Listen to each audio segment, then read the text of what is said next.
Students, आज के इस लेक्चर में मैं आपके साथ डिस्कस करूंगा पीएमएस पंजाब का कंबाइंड कंपैरेटिव एग्जाम जो 2016 साल में हुआ था, पाकिस्तान स्टडी का उसका पेपर और उसकी फिल इन द ब्लैंक्स 10 जो आई थी 20 नंबर की।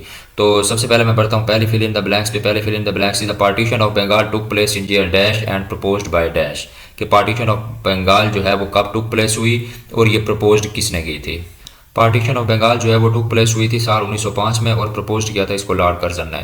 तो दूसरे नंबर पर जो फिल इन द ब्लैंक्स है वो ये है कि मुस्लिम लीग वोन dash Muslim seats in centre and dash seats Muslim seats in provinces in the election of 1945-46 के 1945-46 में जो सब कॉन्टिनेंट में इलेक्शन हुए थे तो उसमें मुस्लिम लीग ने सेंट्रल लेजिस्लेचर की कितनी सीटें जीती थी और प्रोवेंशियल लेजिस्लेटर की कुल कितनी सीट्स जीती थी। तो मुस्लिम लीग जो है उसने 30 सीटें जीती थी सेंट्रल लेजिस्लेचर से और 425 कुल मिला के सीटें जीती थी प्रोवेंसेस लेजिस्लेटर में। तो ये इलेक्शन थे 1945-46 साल के। तो तीसरे नंबर पे जो फिल इन द ब्लैंक्स है वो है कि at the time of creation of Pakistan total cash balance was dash billion in reserve bank of India and Pakistan to get RS dash million. कि जब पाकिस्तान बना था तो उस वक्त रिजर्व बैंक ऑफ इंडिया में टोटल कैश बैलेंस जो था वो कितने बिलियन था और पाकिस्तान को उसमें से कितने मिलियन हिस्सा मिला। तो पाकिस्तान के क़याम के वक्त रिजर्व बैंक ऑफ इंडिया में टोटल थे 4 बिलियन रुपये और पाकिस्तान को उसमें से हिस्सा मिलना था 750 मिलियन। तो आपने ये जहन में रखना है कि जो टोटल गिवन अमाउंट है वो बिलियन में लिखी हुई है, एग्जामिनर ने बिलियन में लिखी है फिल इन द ब्लैंक्स में, और जो पाकिस्तान को शेयर मिला वो मिलियन में लिखा है। तो आपने अमाउंट बिलियन और मिलियन रुपये के हिसाब से लिखनी है। चौथे नंबर पर जो फिल इन द ब्लैंक्स है वो है first PM of Pakistan was dash and first president of Pakistan was dash. कि पाकिस्तान का पहला प्राइम मिनिस्टर कौन था और पाकिस्तान का पहला प्रेसिडेंट कौन था। तो पाकिस्तान का पहला जो प्राइम मिनिस्टर था वो था नवाब लियाकत अली खान और पाकिस्तान का जो पहला प्रेसिडेंट था वो था सिकंदर मिर्ज़ा। तो आपने ये कन्फ्यूजन नहीं करनी कि पाकिस्तान का जो पहला प्रेसिडेंट इसमें कायदे आज़म नहीं लिखना, क्योंकि कायदे आज़म जो था he was the first governor general of Pakistan. तो पांचवें नंबर पे हमारे पास जो फिल इन द ब्लैंक्स है वो है कि Zakat and Ushr ordinance was promulgated on dash years by dash regime. के ज़िया और उशर का जो ऑर्डिनेंस था वो कब प्रोमलगेट हुआ था और किसने प्रोमलगेट किया था या किसकी रिजीम में प्रोमलगेट हुआ था। तो ज़कात और उशर का जो ऑर्डिनेंस है वो प्रोमलगेट हुआ था साल 1990 में और किसने किया था, ज़ियाउल हक ने किया था। छठे नंबर पे हमारे पास जो फिल इन द ब्लैंक्स है वो ये है कि ज़ोब और नार्ज बोलान जो है are important river of dash in dash provinces.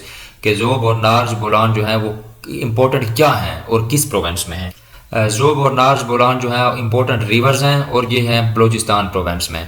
सातवें नंबर पे हमारे पास जो फिल इन द ब्लैंक्स है वो है कि RCD was established in year dash and later it has been renamed as. कि RCD जो है वो कौन से साल में एस्टेब्लिश हुई और बाद में इसका नाम RCD से चेंज करके क्या रखा गया। जो है वो एस्टेब्लिश हुई थी साल 1964 में और बाद में इसको रीनेम कर दिया गया था।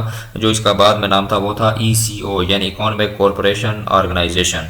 तो आठवें नंबर पे जो है फिल इन द ब्लैंक्स वो ये है कि under the 1973 constitution first chairman senate was dash and first speaker national assembly was dash. के 1973 का जो कॉन्स्टिट्यूशन जब इम्प्लीमेंट हुआ तो उसके बाद जो सेनेट का चेयरमैन था वो पहला कौन सा था और स्पीकर नेशनल असेंबली कौन सा था। 1973 के कॉन्स्टिट्यूशन के तहत पहला चेयरमैन सेनेट जो था वो था हबीबुल्ला मरवत और पहला स्पीकर नेशनल असेंबली जो था वो था मिस्टर फारूक अली। नौवें नंबर पे जो फिल इन द ब्लैंक्स है वो ये है कि Pakistan first women university was established in dash city and in the year dash. के पाकिस्तान की पहली वुमेन यूनिवर्सिटी जो है वो कौन से साल में बनी और कहाँ पे बनी। तो पाकिस्तान की पहली वुमेन यूनिवर्सिटी जो थी वो रावलपिंडी में बनी थी और ये बनी थी साल 1998 में यानी कि 1988 में बनी थी। तो 10वीं और आखिरी फिल इन द ब्लैंक्स जो है वो ये है कि Pakistan first public airline was dash and first private airline was dash. कि पाकिस्तान की जो पहली पब्लिक एयरलाइन थी उसका नाम क्या था और पहली प्राइवेट एयरलाइन जो थी उसका नाम क्या था। पाकिस्तान की जो पहली पब्लिक एयरलाइन थी उसका नाम था ओरिएंट एयरलाइन और पहली प्राइवेट एयरलाइन जो थी उसका नाम था K2 एयरवेज।